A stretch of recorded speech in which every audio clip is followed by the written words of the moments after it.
waa BBC Afrikada Bari saacadu waa 5 galabnimo oo gow ah waxaad naga dhageysan kartaan mowjadaha gaagaaban FM-yada iyo boggeena internetka ee bbcsomali.com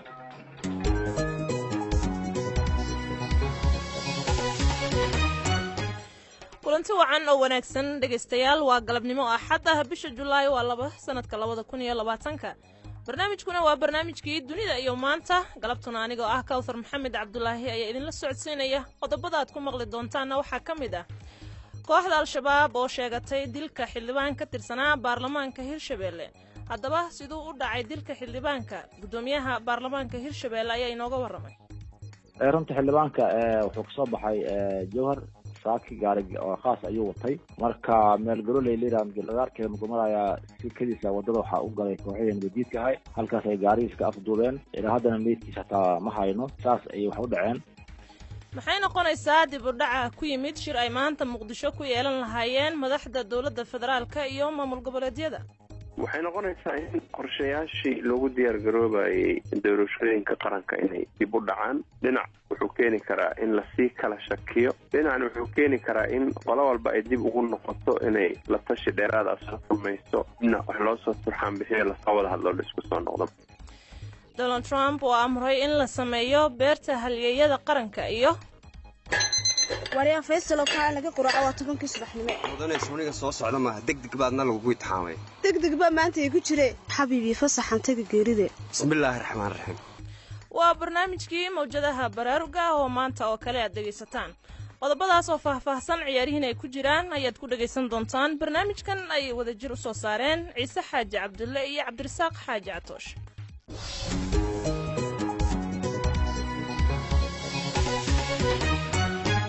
waxaan si marka hore ku bilaabaynaa wararka caalamka ee BBC-da waxaa inoo haya Ciise Xaaji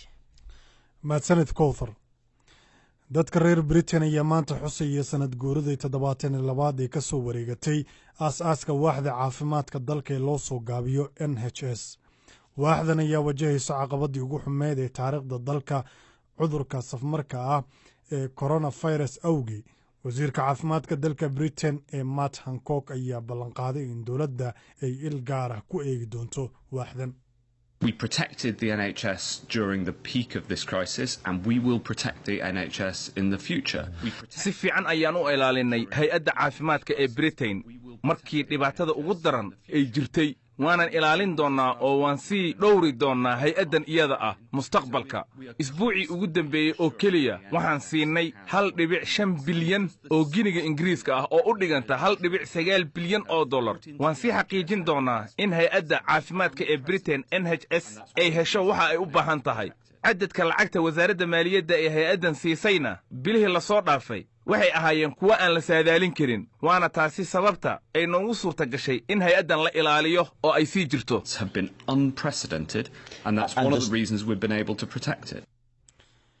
xilli uu maanta dalka Algeria u dabaaldegaya madax banaanadiisa ayaa waxaa caasimadda Algiers lagu aasay haraadiga meydadka 24 ka mid ah dagaalyahanadii u soo halgamay xorriyadda oo dhawaan laga soo qaaday dalka Faransiiska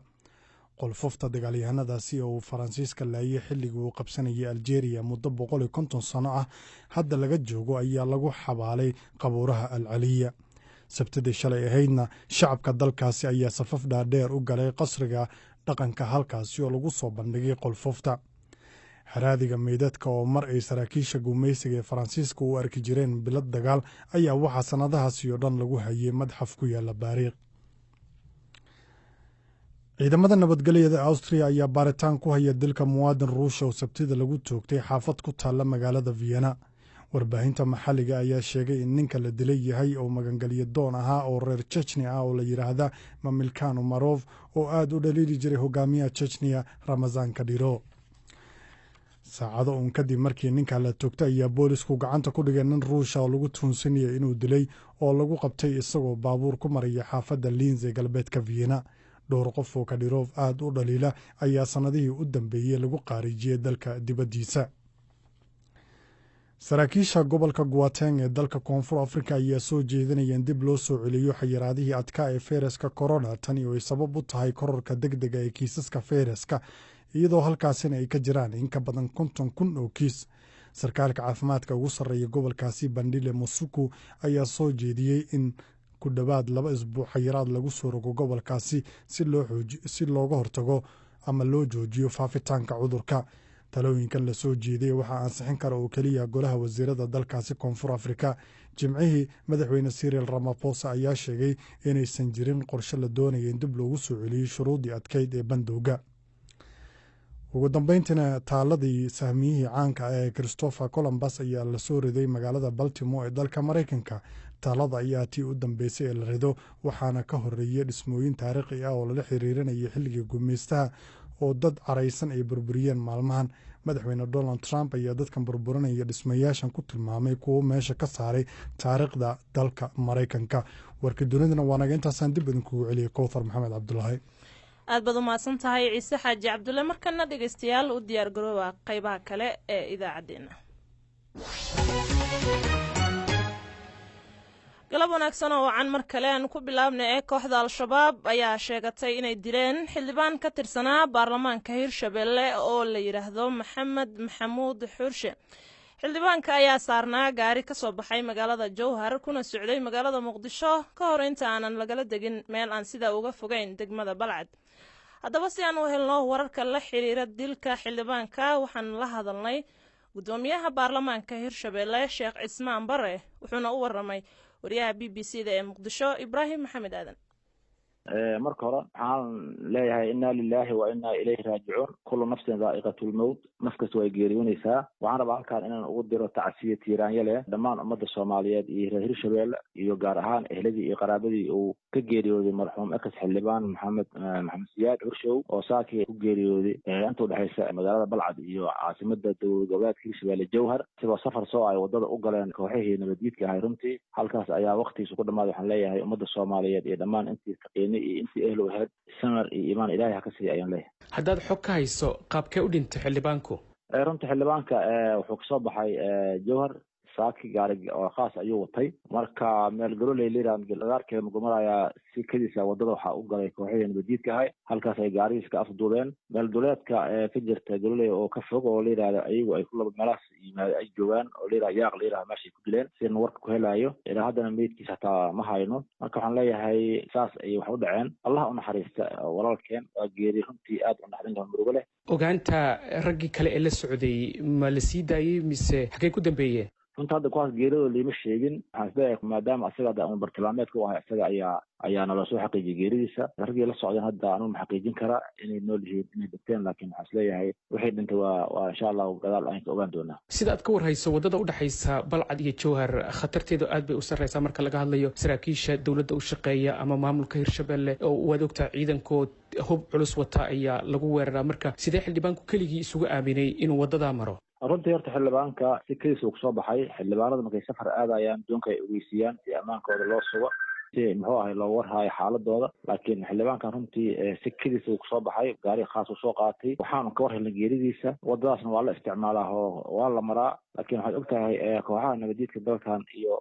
caalamka khatarahay ku hayaan meel kasta ayay wax ka dhacaan. marka waxaan leeyahay waqtigiisa ayaa dhammaaday. runtii qofka haddii waqtigiisa u dhamaadana meeshii ay naftiisa ku baxaysa inuu tago waa laga maarmaan. gudoomiye Cismaan Bare ogaantay waa xildhibaankii saddexaad ee baarlamankiina ka tirsan ee wadada lagu dilo. marka xildhibaanadinu ay wadada marayaan miyaan hay'adaha ammaanka la ogeysiin? idinku miyaadan la socon? sidee ku dhacday in xildhibaankii saddexaad wadada lagu dilo inagoo og in laba hore lagu dilay? horta xildhibaanadii hore labadaha allah u naxariisto dagaal ay ku dhinteen. nimankaas iyagoo isdifaaca ay dhinteen. ilaalana waa ila socotay. xildhibaankaana runtii anaga inaan soo sheegin. xildhibaanada markay wadada soo marayaan ilaala way soo raacdaa oo ammaankooda waa la sugaa. laakiin qofka asaa mas-uulka ammaankiisa hadduusan sheegin oo uusan dhihin waa baxayaa ilaala ayaan u baahanahay. hadda cid ma ogaan kartaa qof kale inta telefoon loo diro ammaankaada ka waran qofka lama yidhahda asaa xogtiisa inuu soo gudbiyo la rabaa. annaga waxaan ku war helnay inuu soo baxay markaasna kooxahaas gacanta ku dhigan u dhintay ayaan ku war helnay. xildhibaanada kabaada soo haray waxaan u baaqayaa markay baxayaan inay guddoonka soo ogeysiyaan si ammaankooda loo xaqiijiyo hadday wadada marayaan. marka waxaan leeyahay aan kusoo koobi karaa inuu waqtigiisa u dhamaaday. xildhibaan Xurshow allah u naxariista waxaa kaloo lay sheegay inuu nin nabadoon ahaa. marka shakhsiyadiisii iyo doorkii uu baarlamankiina ku lahaa maxaad nooga sheegi lahayd? runtii ninkaas markii hore wuxuu ahaa nin nabadoon ah oo reerkiisa nabadoon waa dareemi kartaa nin waktiga maanta jira nabadoon laga dhigay wanaaga uu leeyahay iyo yacni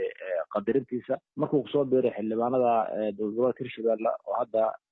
afar sano jirsadine runtii door firfircoon ayuu ku lahaa oo runtii xaggaas iyo dib u heshiinta u badan xagga dowladda sharciyada isku xiridda shacabka iyo muxuu hirshabelle iyo muxuu baarlamaanka runtii halkaas wuxuu kasii watay nabadoonnimadiisa shaksi aad u sharaf badan oo afgaaban oo akhlaaq wanaagsan oo hataa waa dareemi kartaa baarlamaan geeli jooga xoogaha waa iska yara muxuu ahaay buuqbuuqaan runtii aad nabadda ugu shaqeeyo oo dowladnimo jecel ayaa anigu ka aqiinay dhowr jeer hataa waxaan ogahay inuu intaan joogno hirshabelle inuu xaj ka aaday nin dhinac walba runtii laga ammaana ayuu ahay ma ilaawi doono dowrka uu ku lahay hirshabelle guud ahaan iyo gaar ahaan waa tahay kaasina waxa uu ahaa guddoomiyaha baarlamaanka hirshabelle sheekh cismaan barre oo u warameeyey wariyaha b b c da ee magaalada muqdisho ibraahim maxamed aadan isla qodobkaas aan facebooka u galo dhegeystayaasha ra'yigooda kasoo dhiibtay waxaa ka mid ah cabdicasiis daahir aadan oo kasoo qoray cabudwaaq waxa uu leeyahay inna lilah wa inna ilaahi raajicuun rabbi ha u naxariisto marxuun xildhibaan maxamed maxamuud xurshe ee maanta lagu dilay inta u dhexaysa jowhar iyo muqdisho runtii waxa uu leeyahay waa geeri naxdin leh waana wax laga xumaado in maalin waliba la gumaado ummadda soomaaliyeed waxaan ugu baaqi lahaa xukuumadda soomaaliyeed iyo tan hirshabelleba inay sugaan ammaanka magaalooyinka jowhar iyo muqdisho ee ayaamihii u dambeeyey lagu ugaarsanayay shacabka soomaaliyeed ayaa uu leeyahay dhegeyste kale ay duwan mahdi jibriil xaaji oo boorama kasoo qoray isna waxa uu leeyahay inna lilah wa inna ilaahi raajicuun ilaahay ha u naxariisto xildhibaankaas ay al-shabaab ku dileen wadada u dhexeysa muqdisho ee jowhar ee ka tirsanaa baarlamaanka hirshabelle runtii xaaladda amniga dalka uu ku jiro waa xaaladda aanan indhaha laga qarsan karin balse dowladda soomaaliya waxaa la gudboon inay go-aan cad qaadato oo ay al-shabaab miiska wadahadalka la fadhiisato si looga baxo tacsidan ee joogtada noqotay ayaa uu leeyahay waxay ahaayeen qaar ka mid ah dhegeystayaasha b b c da ee facebook markana waxaa maanta dib loo dhigay shir ay magaalada muqdisho ku yeelan lahaayeen madaxda dowladda federaalka iyo kuwa gobolada ee soomaaliya oo uu horey u iclaamiyey madaxweyne farmaajo lama oga sababta rasmiga ah ee loo baajiyey kulanka maanta shirkanna waxa uu qorshuhu ahaa in loogaga hadlo arrimaha doorashooyinka amniga iyo xaaladda guud ee waddanka balse qoraal uu bartiisa twitterka soo dhigay agaasimaha warfaafinta soomaaliya ayaa lagu sheegay in lasoo sheegi doono xilliga ugu habboon ee la qaban doono shirka haddaba maxaa ka dhalan kara shirkan maanta baaqday su-aashaas iyo kuwo kale ayaan khadka telefoonka ku weydiiyey ibraahim faarax bursaliid oo falanqeeya arrimaha soomaaliya waxay noqonaysaa in qorshayaashii loogu diyaar garoobayay doorashooyinka qaranka inay dib u dhacaan dhinac wuxuu keeni karaa in lasii kala shakiyo dhinacna wuxuu keeni karaa in qolo walba ay dib ugu noqoto inay la tashi dheeraada soo samayso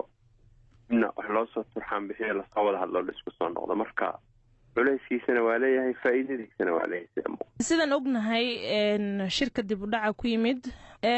haddii sidan loo sii kala taagnaado maxaa xiga way adkaan doontaa in soomaalidu ay soomaali sii wada ahaato waxaa imaanaysa in faragelin shisheeye ay timaado u kala dabqaadid mana aha arrin damiirka soomaaliga u fiican arrin dowladnimada ku fiican waxay noqon doontaa waxaan moodayna in lasoo bislaaday waxay noqon doontaa in markasta doorasho ay soo dhawaataba in caqligu uu lumo arrin marka tusaale fiican reebaysa maahan marka laga soo tago shirarkan iyo isu imaadyadan ma laga yaabaa in si kale loo heshiiyo waa suurtagal leanna waxyaaba hadda la kala tabanaya wax weyn maahan waxaad moodaa in lagu heshiin laayahay in la is aqoonsado xukuumadda weli kamaysan hadlin sababta waxaa laga hadlaya arrimaha doorashooyin kelima waxaa kaloo la rabaa in laga wada hadlo arrimaha amniga waxaa la rabaa in laga wada hadlo xaaladda guud ee waddanka garowe kismaayo waxay ka sheeganayaan 13 xubnood ee aqalka sare lagu daray matalaada gobolka banaadir ama maqaamka muqdisho aan dhahno laakiin waxaad moodaa cagajiidyadan in xukuumadda ay ku horeysay haddana ay kismaayo garowe oo mid ah ay kaga faa'iidaysanayaan in ay xukuumadda ku cadaadiyaan in heshiis siyaasadeed laga gaaro arrimaha doorashooyinka laakiin waxaa meesha ka maqan muhiimadda ay leedahay bulshada rayidka oo ay labadoodaba iska indhatirayaan oo haddoo kale la rabo marka inay kaalinteedii u baxdo ay xukuumadda iyo maamulada isu soo dhaweyso sidaasna heshiis dhab ah oo dalka lagu badbaadiyay loogu baxo bursaliid sidaad sheegtayba qodobo badana looga hadli rabaa shirka oo waxaa ka mid ah qodobkan doorashada sidaan ognahayna dalka waxaa kusoo wajahan doorasho inkastoo khilaafna uu ka taagan yahay marka tani maxay uga dhigan tahay doorashada soo socota ee dalka ilaa iyo hadda inta aan ka warqabno qorshe cad oo doorasho lagu samaynayo oo ka baxsan soo jeedintii guddoomiyaha guddiga doorashooyinka qaranka ee madaxa bannaan lama hayo shirkan wuxuu gogol dhig u ahaan lahaa markay ugu yartaa in maamulada iyo xukuumaddu ay ka heshiiyaan qaabka ugu habboon ay aqbali lahaayeen oo doorashooyin loogu bixi lahaa laakiin waxaa mar walba khasab ah in saamilayda siyaasadda kooxda la yidhaahdo la caddeeyo oo aan xaqa dastuuriga ee qofka soomaaliga ah iyo xuquuqdii labada aqal ay lahaayeen ee jamhuuriyadda matalayba aan lagu laalin madal aan loo xalaalsiin marka waxaa qasab noqonaysa marka shirkan oo kale dib u dhaco doorashooyinkii hore tii 2016 sidaan oo kale 4 bilood isjiid lagu jiray ilaa lagu heshiiyey in xuquuqda dastuuriga ee dadka Soomaalida la laalo maca baarlamaankoodii hadda marka waxaan rajaynaynaa in bulshada rayidka ay faragelin sameeyso inta aanu ajaanibtu imanin oo la isu soo jiijiido madaxda dalka arintan dowladda federaalka iyo maamul goboleedyada markaan ka soo tagno beesha caalamka maxay qaban kartaa soo faragashan kartaa hal cabaaraba waxay wadeen isu soo jiijiid diblomaasiyadeed oo qarsoon mararka qaarkood xukuumadda iyo maamulada intay u kala dhuntaan bay si daran u canaantaan marka haddii Soomaalidu tashan weydo qarinta bulshada caalamka si gaara qaramada midoobay iyo midowga Afrika iyo dalal gaara oo Soomaalida si gaara saaxiib ula aba shaqooyin badan bay qarsoodiyeen hayeen waa khasab in marka haddii Soomaalidu ay istaagi weydo si gaara bulshada rayidka ay kaarinteeda ciyaari weydo maanta oo kale in ajaanibta ay soo gasho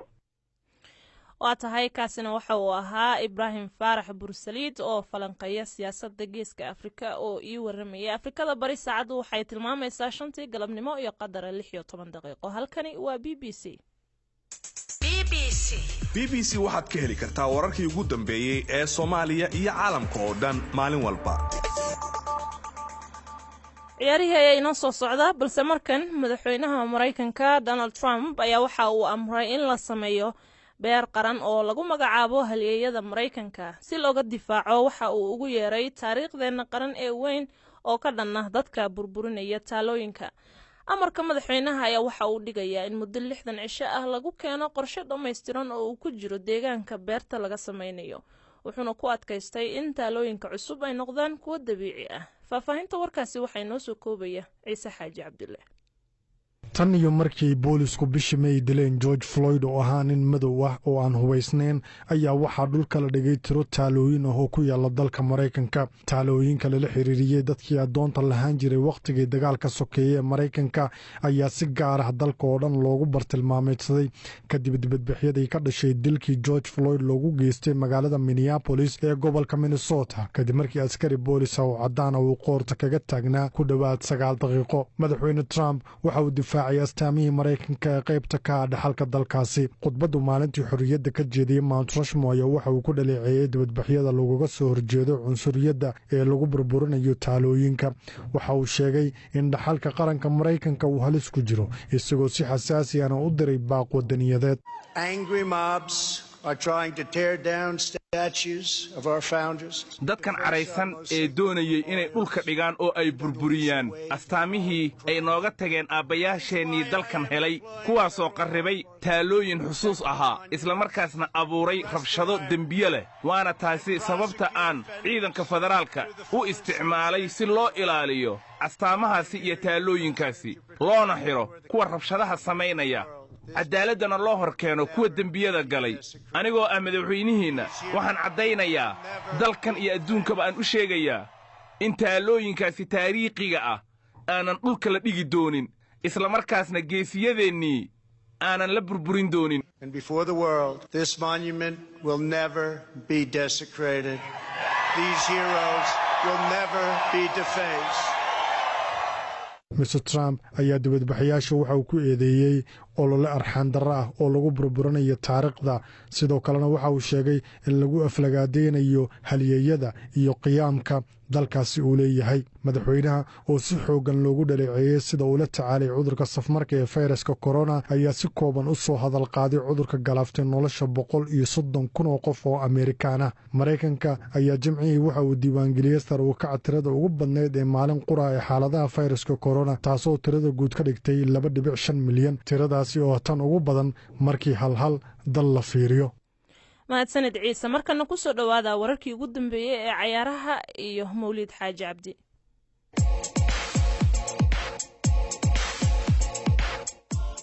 ciyaaryahan Cristiano Ronaldo oo xalay 2 ka mid ah 4 gool ee kooxdiisa Juventus ku xasuuqday kooxda ay dariska yihiin ee Torino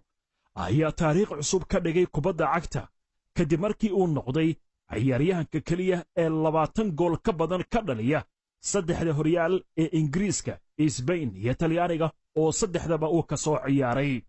Ronaldo ayaa sidoo kale goolashiisa waxay bog cusub ka galeen kooxda Juventus isagoo noqday ciyaaryahankii ugu horeeyay ee naadigaasi ka tirsan ee hal xilli ciyaareed dhaliyay 25 gool tan iyo 1961 xilligaasi oo uu dhaliyay goolasha Umar Sivori.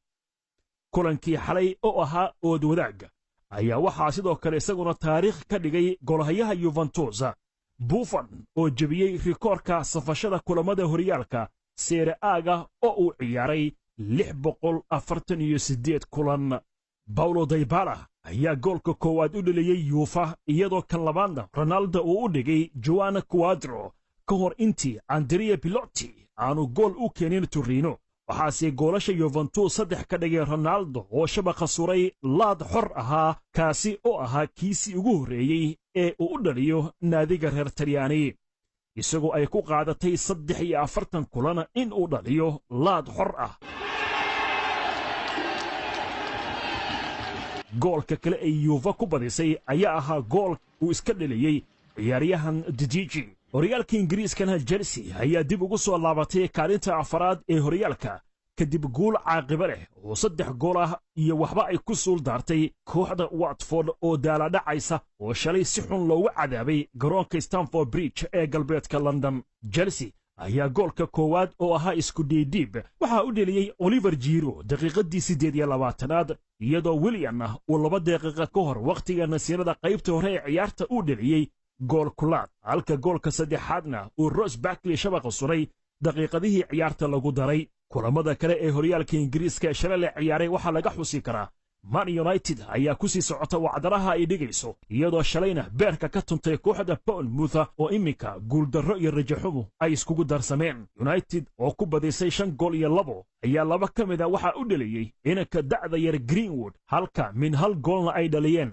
Rashford, Martial iyo Bruno Fernandes. Arsenal oo marti ku ahayd garoonka Millennium Stadium ee kooxda Wolverhampton ayaa gaartay guushii labaad ee isku xigtay ciyaar ay marti tahay tan iyo bishii November iyadoo guul lama filaan ah oo 2-0 ka gaartay kooxda Wolves oo 9 ciyaar ugu dambeeyay aan hal marna dhinaceeda dhulka la dhigin. Arsenal ayaa goolasha waxa u kala dhaliyay saqiirka Zaka ee 18 jirka ah oo kubadda laad ah lugta bidix kula qabtay daqiiqadii 43aad iyo kan labaad oo uu dhaliyay Alexander Lacazette daqiiqadii 86aad. Leicester City oo iyana ku ciyaaraysay gurigeeda King Power Stadium ayaa 3-0 waxay feeraha uga tuntay Crystal Palace. goolka koowaad ee Leicester City waxa uu saxiixay wiilka reer Nigeria Kelechi Iheanacho 49 daqiiqo markii ay ciyaartu maraysay.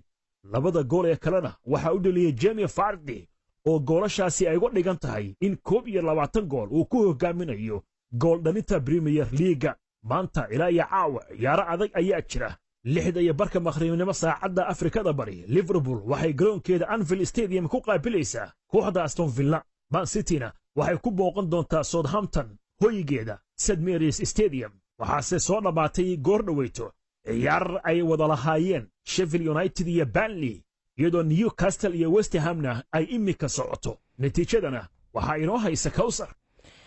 ciyaartaasina 1-1 ayay maraysaa markana dalka Nigeria waxa uu ka mid yahay dalalka ay dadka aadka ugu badan ay ka tahriibaan caalamka oo dhan sida ay sheegtay wasaaradda arrimaha dibadda ee Mareykanka.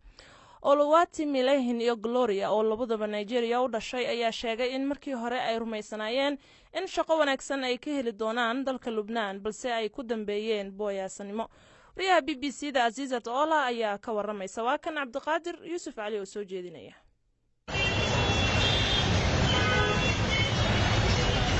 Oluwati Milehin waxa ay ka mid tahay 50 dumar Nigerian ah oo bishii hore laga soo celiyay Lubnaan oo qaab tahriibin ah lagu geeyay. Waraysi ay siisay hay'adda ka hortagga tahriibka ee Nigeria NAPTIP ayaa waxa ay uga warantay in dadkii ugu shaqeynaysay ula dhaqmeen adoon oo kale 6 bilood ee halkaasi ku sugnayd. So when we get to her apartment that night, she said she don't have space in her house for sleep. Haweenaydii garoonka iga soo qaaday ayaa ii sheegtay inaanay ii hayn meel aan ka seexdo gurigeeda. Waxay ugu amartay inaan boorsada aan dhigto musqusha. Waxaan jiifan jiray balkoonka guriga. Markii aan ka cawdayna, waxay ii sheegtay inaan adoon yahay oo booskaygu halkaa yahay. Waxay igu tiri, lacag ayaan halkan kugu keenay. Marka waa inaad ii shaqayso. Waxaan shaqada ku jiri jiray 5 aroornimo ilaa 2 saqda dhexe. 6 bilood aan shaqaynayay wax mushaar ah ama cuno fiican ah kama helin. I worked for them for 6 months. They did not pay my salary. They did not give me good food. Sida uu sheegay mas'uulka magaalada Lagos u qaabilsan ka hortagga tahriibka,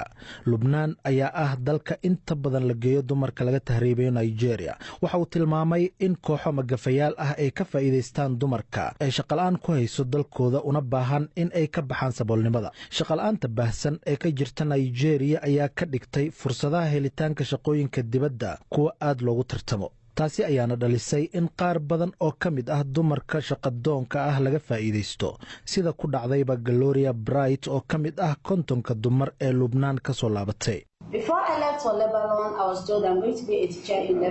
Ka hor inta aan u bixin Lubnaan waxaa la ii sheegay in aan macallimad noqonayo balse markii aan gaaray dalkaasi bishii Oktoobar ee sanadii 2019 waxaan ka warhelay in la ii qaatay shaqooyin kale waxaan noqday sida adoon oo kale booyeeso ahna guri joog. Lubnaan ma ahan meel dhaqaale fiican loo raadsado. bishii Abriil haweeney Nigerian ah ayaa laga soo badbaadiyay dalka Lubnaan kadib markii ninkii ay u shaqeynaysay uu Facebook soo dhigay isagoo sheegay in uu ku iibinayo $1,000. Arintaasi ayaana daboolka ka qaaday dhibaatada qaar ka mid ah haweenka Nigeria ku haysata dalkaasi. Gloria ayaa sharaxaysa dhacdooyinka xanuunka badan ee ay dalkaasi kala kulantay. inta badan waxaad dhibaato dhanka jinsiga ah kala kulmaysaa ninka aad u shaqayso kaasoo mararka qaar ku garaacaya ama ku diidaya hurdada iyo cunada. laguma ogolo inaad guriga ka baxdo. markii ay dibadda u baxayaan guriga ayay kuugu xirayaan ilaa ay ka soo laabtaan. ma jirto qaab aad sidaa doonto ugu socon karto gudaha Lubnaan. agaasimaha hay'adda Nigeria u qaabilsan ka hortagga tahriibka Julie Okoth Doni ayaa BBC-da u sheegtay in qaar ka mid ah 50 haweenka ah ee laga soo badbaadiyay Lubnaan ay ka soo baxsadeen dadkii ay u shaqeynayeen kadibna ay xiriir la soo sameeyeen hay'adda si loo caawiyo. waxay tageen safaaradda Nigeria halkaasi oo la dejiyay hotel si amaankooda loo ilaaliyo. Julie ayaa sheegtay in dad loo qabqabtay falalkaasi. dowladda Lubnaan oo muuqatay inay ka jawaabaysa falalka dalkeeda ka dhaca ayaa dhawaan joojisay in dalku galaysiiso dadka Nigeria u dhashay ee wadankeeda booqanaya balse dumar badan ayaa wali ku xaniban gudaha wadankaasi oo ay baaqaan u dirayso Gloria.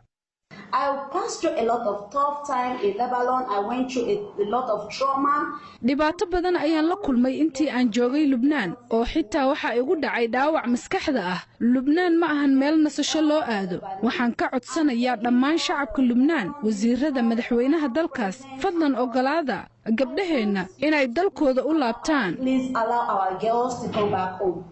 codkaasina waxa uu dambeeyay warbixintii weyna la socodsiinayay Cabdiqaadir Yuusuf Cali. markana barnaamijkii mawjadaha baraaruga.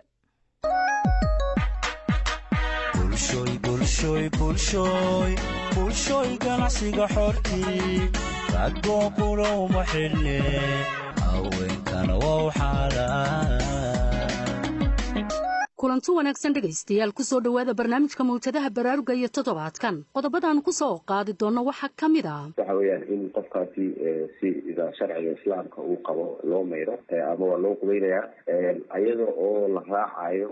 dadkana ay raacayaan tilmaamaha ama ka hortagga xanuunka. waa Dr. Maxamed Cabdi Cismaan oo ka mid ah dhakhaatiirta ka howlgasha cisbitaalka Erdogan ee magaalada Muqdisho oo barnaamijkan ka qayb galaya. maanta waanu kaga hadli doono sida ugu habboon ee loo aasi karo qofka u dhinta COVID-19. waxa kale oo dhegaystayaal aanu idin haynaa qof wanaagsan bay ahayd oo jaarnimadana taqaana goorma ayay goodo iminka ayay igraan telefoonka iigu soo sheeg waa maaliskii taliya tacab iyo jilayaashii oo iyana la diyaaraa maadays cusub. intaa waxaa dheer ka qaybgalkiina iyo jawaabihii su'aalihii la xidhiiray COVID-19 oo dhakhtarku idinka jawaabi doono iyo weliba wararkii ugu dambeeyey ee xaaladda coronavirus iyo dhulka Soomaalidu ka degto geeska Afrika. barnaamijkan waxaa wada jir idinku soo jeedin doona anigoo Safiya Ali Yusuf iyo Cabdullaahi Jaamac. safiyaystiin horeba u tilmaanay toddobaadkan barnaamijka waxaynu ku eegi doonaa sida ugu habboon ee loo aasi karo qofka u dhinta COVID-19 balse marka hore dhagaystayaal aan ku bilaabo wararkii ugu dambeeyey xaaladda coronavirus iyo dhulka Soomaalidu ka degto bariga Afrika. waa tan Safiya Ali Yusuf. haddii aan ku bilaabo wasaaradda caafimaadka ee dowladda federaalka ee Soomaaliya ayaa sheegtay in dadka uu ku dhacay COVID-19 ee dalkaasi Soomaaliya ay dhan yihiin 2961 qof waxa uu dhintay 29 qof 973 waa ay ka bogsadeen 1896 qofna haatan ayuu haya dalkaasi Soomaaliya. dhinaca Kenya haddii aynu eegnana dadka uu ku dhacay COVID-19 tiradoodu waxay dhan tahay 7577 qof waxa uu dhintay 159 qof waxa ka bogsaday 2,236 qof waxa uu haatan hayaa xanuunkaasi dalkaasi Kenya 5,182 qof. dalka Ethiopia waxa uu ku dhacay COVID-19 5,846 qof waxa uu dhintay 103 qof waxa ka bogsaday 2,430 qof. dadka haatan uu hayo ee dalkaasi Ethiopia waxay tiradoodu dhantay 3,313 qof. dhinaca dalkaasi Djibouti-na waxa uu ku dhacay COVID-19 4,736 qof waxa uu dhintay 55 qof waxa ka bogsaday 4,580 qof. haatan dadka uu hayo COVID-19 ee dalka Djibouti-na waxay dhan yihiin 101 qof. wasaaradda horumarinta caafimaadka ee jamhuuriyadda iskeeda ku dhawaaqday madaxbannaanideeda ee Somaliland ayaa sheegtay in dadka uu ku dhacay COVID-19 ee Somaliland ay dhan yihiin 765 qof 29 qof ayaa u geeriyooday waxa ka bogsaday 518 qof. haatan waxa uu Somaliland cudurkaasi COVID-19 hayaa 218 qof sida ay sheegtay wasaaradda caafimaadka ee Somaliland. 765 qof ee qaaday COVID-19 ayaa waxa ku jira 10 qof oo maanta la dhinaca kalena wasaaradda caafimaadka ee Somaliland ayaa waxay sheegtay in mishiinka baarista caabuqa COVID-19 ay geeyeen magaalada Berbera isla markaana uu bilaabay shaqadiisa. mahadsan Safiya. haddii aan gudagalno qaybaha kale ee barnaamijka mawjadaha baraaruga ee toddobaadkan aan ku bilaabo Xaliimo Axmed waa haweeney ku nool magaalada Muqdisho waa ganacsato suuqa Xabarweyne ku haysata meherad lagu iibiyo dharka noocyadiisa kala duwan. haweeneydani waxay tuhunsan tahay in fiditaankii COVID-19 ay ka mid tahay dadka oo waqtiyadii uu bilowga ahaa cudurkan aan ka fiirsan jirin qofka iyo waxa uu geeriyooday. waxay u warantay wariye Farxiya Muraad. wallaahi waxa sabab u ah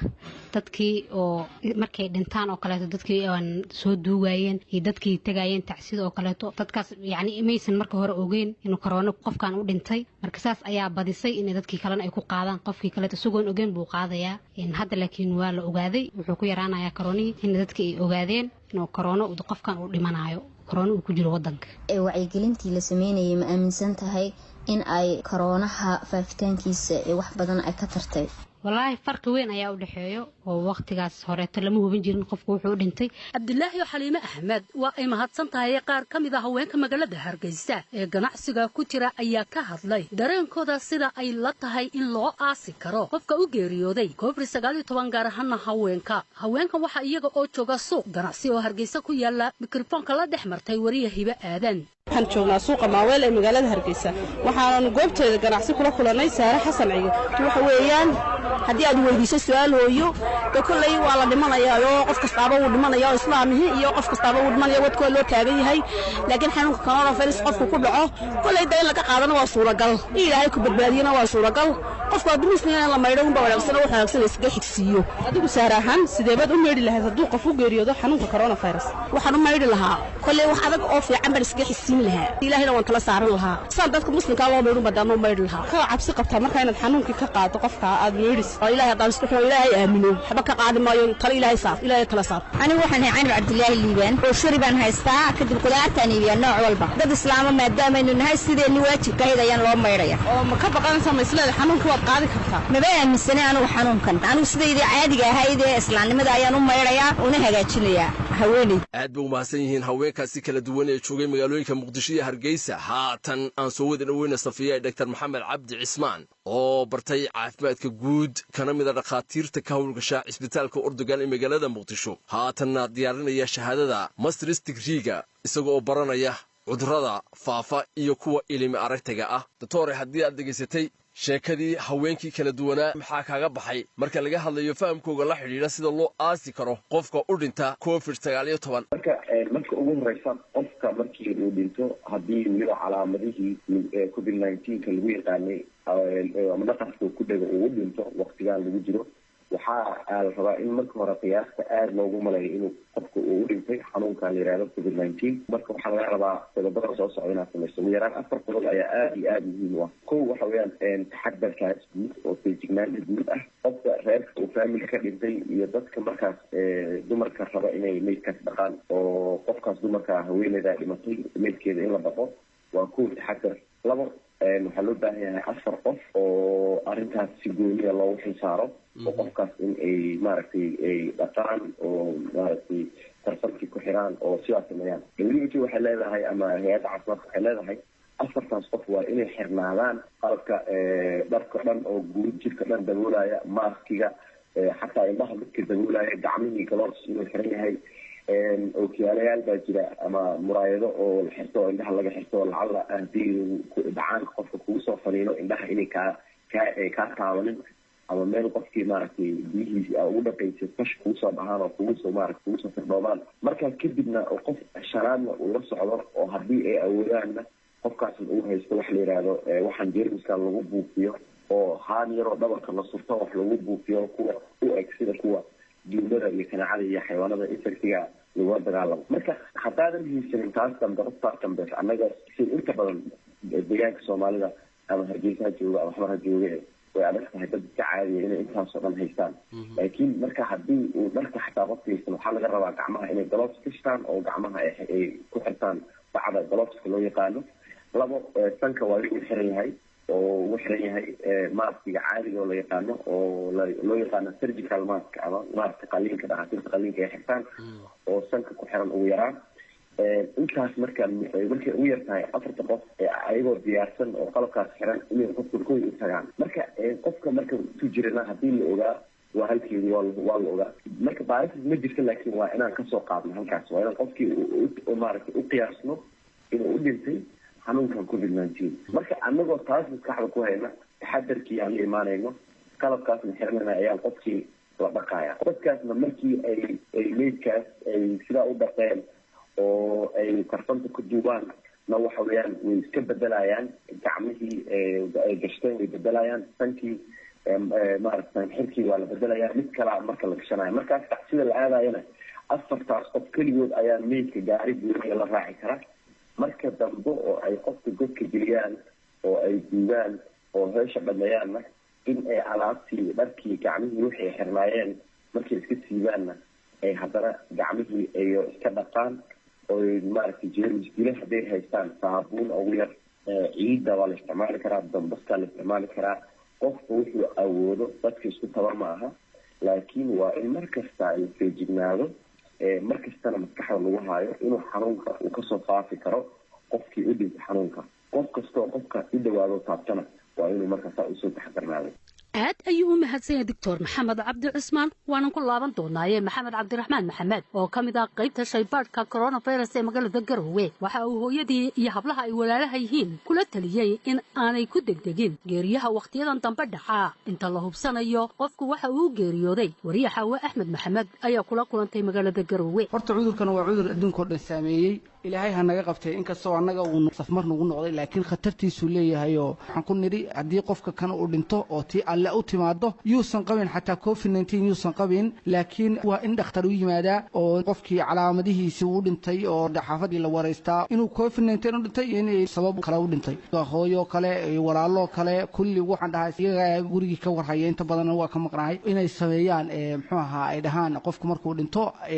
ilaa wayaan horey laga caasin waa in dhakhtar loogu yeeraa arrintiisii fiiriya oo arrintiisii akhriya hadda waxaan ognahay magaalada in dad badan ay covid-19 qaba aan baaritaankiina imaan oo soo marin xarunihii caafimaadka ay covid-19 u dhintay dadkeenu waa dad muxuu ahaa diin leh oo haddana muxuu ahaa bulshada isdhex galo isjecel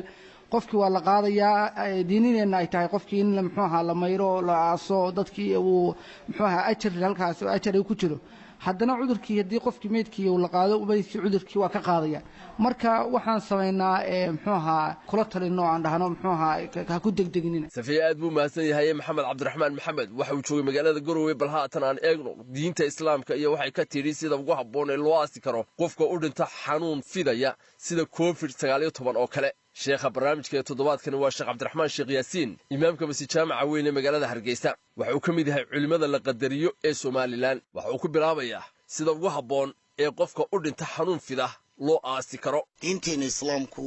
waa diin waasaca waa diinu samxaa diin cidhiidhiya maaha waa diin wakhti walba la jaan qaadaysa zabanka la maraya iyo xaaladda la taagan yahay su-aashaadii weydiisay haddaan hoos ugu soo dego qofka mu'minka ee islaamka ee dhintay xaq buu inagu leeyahay inaynu maydhno kafanno ku tukanno aasano innaga oo nafteennana badbaadinayna isagana xaqiisa siinayna dabcanna in badan aqoonta laga qaadan doono dhakhaatiirta alla wuxuu leeyahy jalla wacalaa fas'aluu ahla dikri in kuntum laa taclamuun oo diinta islaamku shay walba waxay weydiinaysaa cidda khibrad u leh waxaa la samayn doonaa iyadoo dhakhaatiirta laga tala qaadanayo haddana sida ugu suurtagalsan ee maydh iyo aas uu ku helaya marxuum ka dhintay waajibkii nagaga dhici lahaa nafteenna aanu badbaadin lahay dadka iminka aynu aragnay inay u dhinteen covid-19 dad u khaasa oo ka socda mataqaanaa dadka caafimaadka ayaa inta badan meydkaa soo hagaajiya soo maydho soo diyaariya dadka qaar ba waxay isweydiinayaan siday talo u maydhaan maxaad adigu ku talin lahay in loo maydho sidee maadaama ay leeyihiin cudur baa laga qaadaya qofka waxaa loo maydhayaa diinta islaamku isbarbardhig bay samaysaa horta aayad iyo xadiid ka hadlaya qofka dee xanuunkaasi ku dhaco sidaa u maydha ma haysano laakiin waxaan haynaa maalan qofka gaadhigu jiiday ay suurtogeli weyday in la maydho qofka gubtay ee suurtogeli weyday in la maydho qaab baa jira loola dhaqmayo oo tayamuum ah matalan kan looga baqayo qofkii maydhayay inuu xanuun ka qaado sidii ugu suurtagalsan ee maydhu ay ku suurtogelaysay tawaajibka markay jinaabada ahayba waxay jidhkeena in biyo la gaadhsiiyo haddaynu barkadiya ku ridano haddaynu qasabad ku maydhno labaduba waa kafa jidhkiisa inaan biyo wada gaadhsiinunbaa laynaga yaqaanaa aasidna uu helo salaadna saa ku helo culimada qayb baa waxay leeyihiin haddii maalan ay suurtogeli weydo qofku ceel ku dhacaba oo ceelkiisaba xabaal u noqdo waa lagu tukanu intoo lagu aaso sababtoo diinta islaamka qofka nool haddaad biyo weydo ood ciid weydo ay ku qabsato salaadii lama daynayo dee godkiisuunbaa lagu aasi doonaa halkaasaana lagaga tukan doonaa salaatul qaybkii oo kale culimmada qaybina waxay leeyihiin faaqidu duhuureyn waa qofka noole kan dhintay ergeynu hayna waynu u ducaynaynay sida shahiidkii mar haddii uu dhintaba dee nijaasadaa loo maydh waayey awgeede salaadii iyo tukashatoona ma jirto laakiin diinteena islaamku dee shahiidka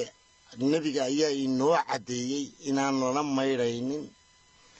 maryihiisiina laga bedelay laguna tukanaynin laakiin inaga keenan maanta waaqiciga taagan si allaala sidii suurtagala ayaynu samaynaa maa qasabad ku maydhaa maa berkid ku ridnay kolle waxaan is leeyahay anigu sababta ugu badanee dadku xanuunka u qarsanayaanba iyo aasku kaa xumaani weeyaane taa lafteedana dee bal in guddida had iyo jeer u xilsaaran howlahan iyo dhakhaatiirta iyo culimada la iskaashado waa bal dadkii maydh lagu wada qanci karo diintiina aan waafajinay inana aan isbadbaadinayno dhakhaatiirtii culimaha iska kaashto maa ku ururin lahaa aad buu u mahadsan yahay sheekh cabdiraxmaan yaasiin oo qaybtan dambe ee barnaamijka marti ku ahaa dhegaystayaashu barnaamijka mawjadaha baraaruga ayay la socdaan laanta afka soomaaliga b b c da ayay ka dhegaysanayaan barnaamijkan b b c media action ayaa soo diyaarisay haatan waxaynu soo gaadhnay wakhtigii uu dhakhtarku uga jawaabi lahaa dhegaystayaasha su'aalihii ay inagu soo weydiiyeen bartaanu facebooka ku leenahay b b c media action soomaali mar kale aan soo wada dhoweyno doctor maxamed cabdi cusmaan aan ku bilaabo cabdinaasir maxamuud ciise oo jooga magaalada muqdisho cabdinaasir waxa uu leeyahay imise qof ayaa aasi kara maydka qofka covid-19 u dhintaa walaal waa mahadsan tahay cabdinaasir si horta qof dumara tahay normally 4 qof ayaa hadda sida WHO guidelines ama tilmaamaha ay bixinayso waa 4 qof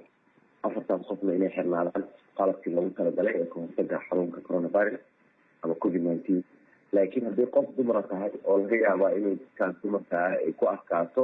waa loo badin karaa laakiin ilaa 6 qofna waa la gaarsiin karaa mar kasta laakiin qof kasta oo qofka dhintay gacmihiisa ama 2 mitir ka yar u dhowaanaya ama godkii wax ka qodaayo oo qofkii godkii maaragtay soo gudaha u galaayo soo qabanaya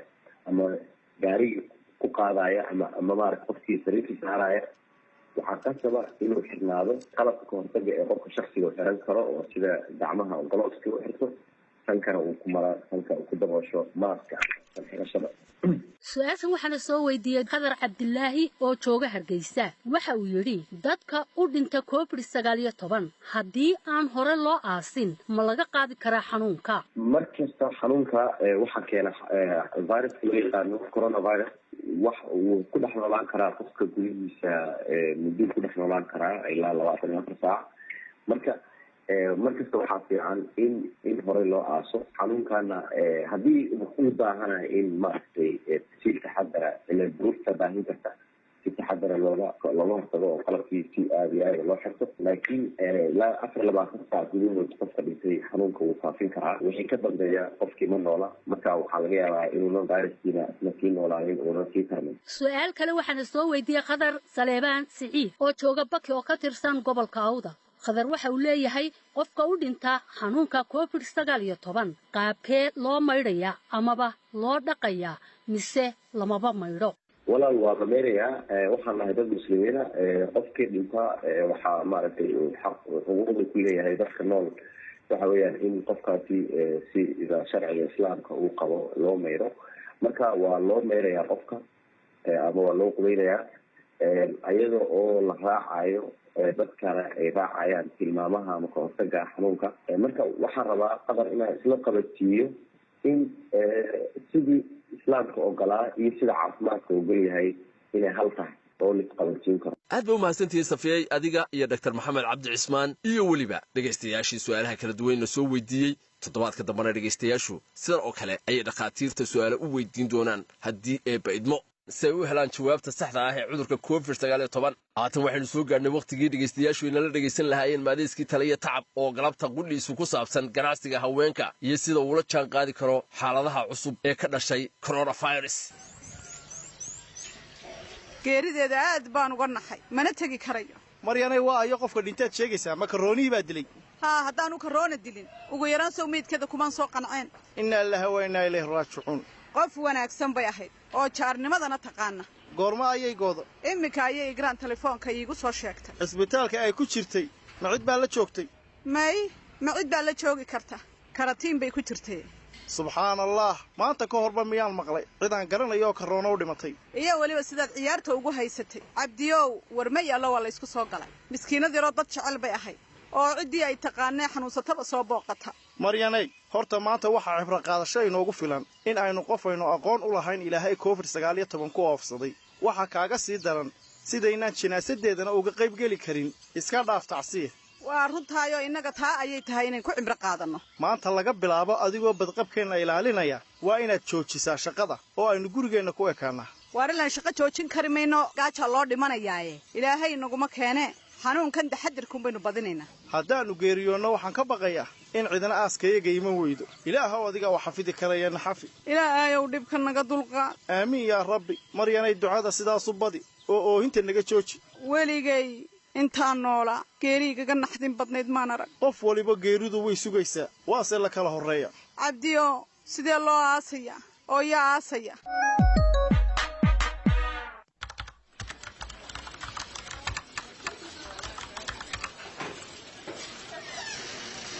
السلام عليكم جامع وعليكم السلام isir maanta waa soo gaashaamatay afka gacmihii ilaa lugii waa soo xidhan soo ma aragtid jaamac xataa taleefon iskamaan soo hormarin inaan kugu soo socdo waa caadi isir maxaa ku jaban haddaad ila soo hadasho iyo haddii kaleba adiga xafiisku wuu kuu furan yahay waan ogahay taas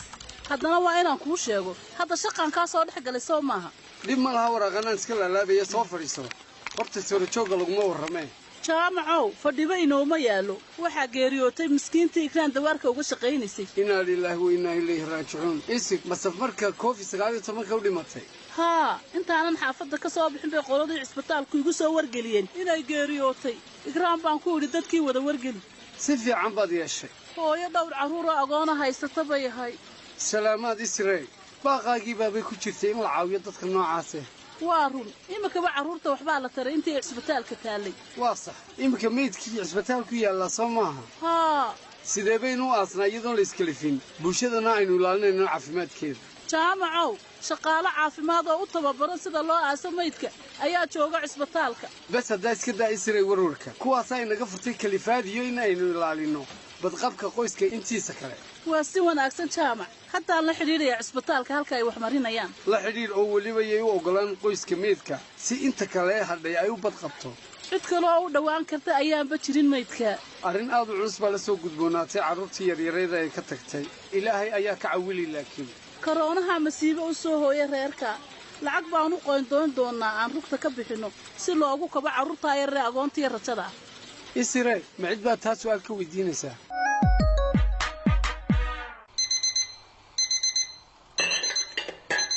waryaa faysalo kaa laga quraco waa 10kii subaxnimo mudanay suuniga soo socda maaha degdeg baadna lagugu itixaamay degdeg baa maanta igu jire xabiibii fasaxan taga geeride bismillaahi raxmaan raxiim mudanay sootaad adiga iyo yaasmiin booqashada igula diriri jirteen wartani waa geerii reerkuma samriyey baan ku soo oranayaa sow iyaduba booqasho reerkii laga dhintay maaha halkuu koronafayrasku kaga maqan yahay warda islaantunbaa qabtay xanuunka iyaduna cisbitaalka ku geeriyootay yeelkadeeda miyaana telefoonka uga tacsiyadeyn karin horta ma weydiiyey yaasmiin inay tegayso xaafaddii carruurta marxumaddu joogeen maxaad ka weydiinaysaa kuma dhacda inay halkaa tagteen maxaad ugu diidaysaa maxaan ugu diidi wey sababta iyaduba hooyaday inaan soo booqda ii diidi jirta karoonaha dartii adna karoonaha dartii baad ugu diidaysaa soo maaha ayaa waxaad samaysaan adiga iyo yaasmiinba telefoonka kala hadla cidda xaafadda marxumadda joogta tacsidana naga gaadhsiiya tacsidaba ma intaasan ka dhignaa haaya dee geeridii laysugu iman jiray sookan koronafayrasku diiday markaa uman karoonahana sii karhaa markaanad hooyada aabbaha iyo eheliya asxaabtoona u tegay alla ilaahayo waadna aragtaa isdeji xabiibta iminka la ysku qabsan maayo wax booqasho la xidhiidha dhinacbuu xanuunkani dadkii fasax ka siiyey waar fasax la'aana mid baan kuu hayaa haye bal ii wad ka waran hadday lacag u dirna carruurtay ka tagtay ee rajada sii noqday aabbahoodna horta ma hore u geeriyooday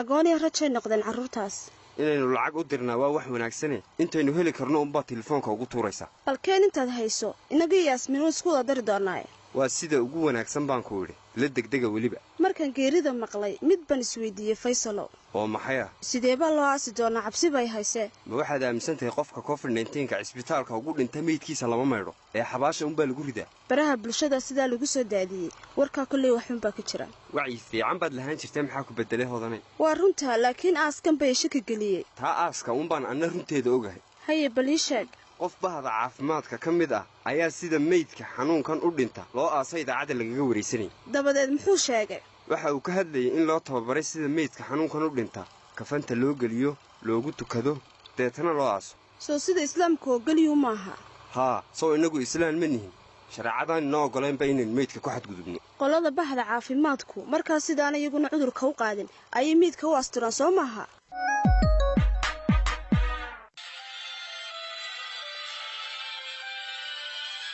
halow salaamu calaykum caliyow khayr sheeg waa la wada wanaagsan yahay alxamdulilaah adigu xaalka ka warran waa khayr geerida xaafaddeena ka jirta maan la socon haa waan maqlay ilaahay ha u naxariistee waxay u dhimatay ma og tahay haa waxay lahaayeen cudurkii ay koronaa ku sheegayeen haye soo ma aragtid in karoone loo dhimanayo adiguna waxaad ahayd dadkii khuraafaadka ku sheegayey war cabdiyow ma dhinta waa ilaahay kowdhe gabadhaas geerideedu way taabatay ee sidaan u aasna iminka arrinkaasaa taagane waar aniga wax ma iga maqlaysaa haa keliya duca ayay inooga baahan tahay marxumaddu ilaahay ha u naxariisto yaynaa nafaheenna iyo dadka kalaba galaafan aamiin ilaahay ha u naxariistee yaa aasaya waynu ku hadlaynaa waxaa aasaya koox bahda caafimaadka ka tirsan oo cusbitaalka joogta kuwaa maxayna dhaamaan sow ayaguba xanuunka ma qaadi karaan mayi way u tababarteen sida meydka noocaasa loo maydho loona aaso qalab loogu tala galayna way xidhan yihiin waar waxaan ku weydiiyey hore miyaad u aragtay qof cudurka u dhintay waa maxay waxaana cabsiy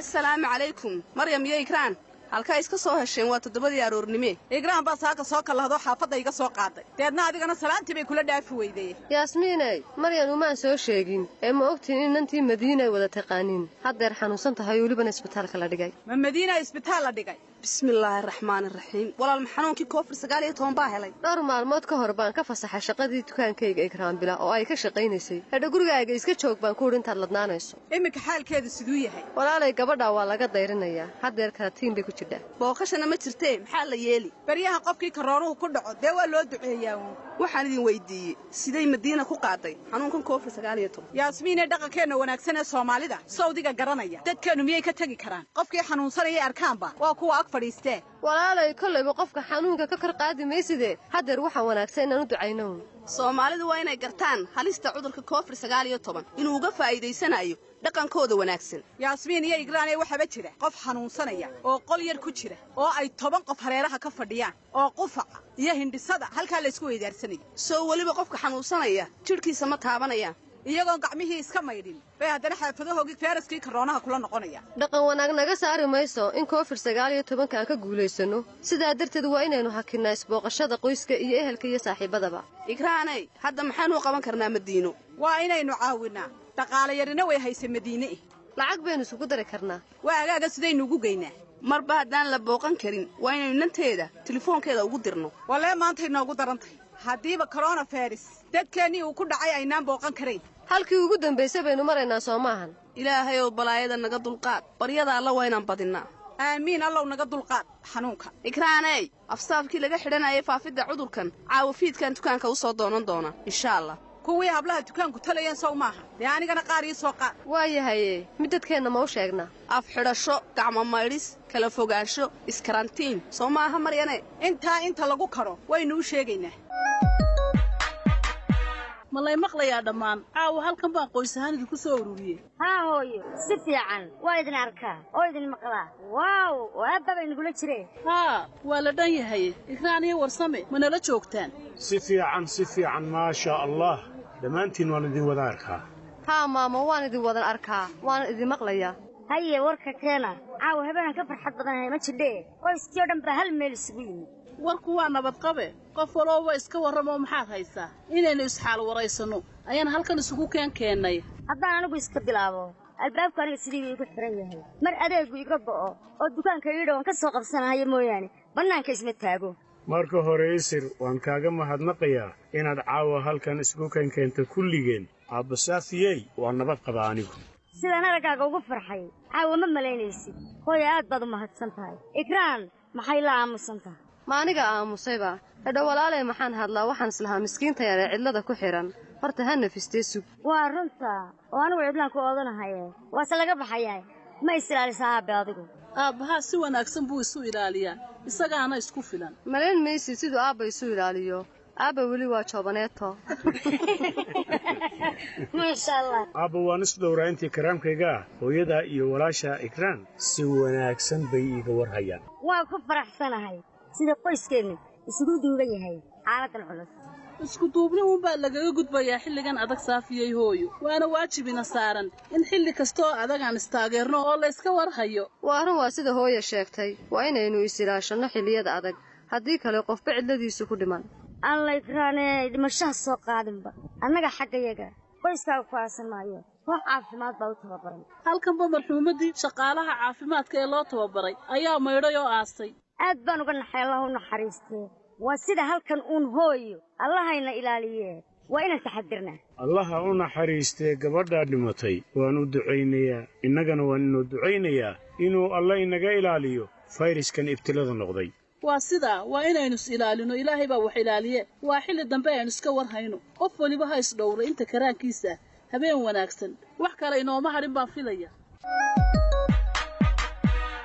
aad bay u mahadsan yihiin jilayaasha maadayska talo iyo tacab toddobaadka dambana qaybo kale ayay inoo hayaan haddii beedmo cabdilaahi oo gunaanadkii barnaamijka ayaynu ku sii dhownahay haddii aan dhegaystayaasha u sii raaciyo qodobka aynu toddobaadka dambe haddii ee baydmo barnaamijka ku soo qaadi doonaa waa astaamaha lagu garto cudurka covid-19 dhegaystayaal qodobkan waxii aad su'aalo ka qabtaan nagula wadaaga barta aanu facebook ku leenahay BBC Media Action Somali cod iyo qoraalba dhakhtarka barnaamijka martida ku ah ayaanu u bandhigi doonaa idinka oo mahadsan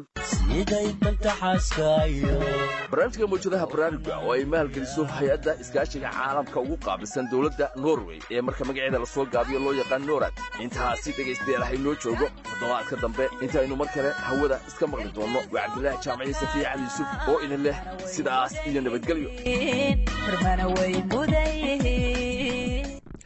safiya iyo cabdulaahi waa ay mahadsan yihiin anigoo ah Kawthar Maxamed Cabdulaahina waxaan idin leeyahay tan iyo kulankeena xiga 7 aroornimo inta ka horeysa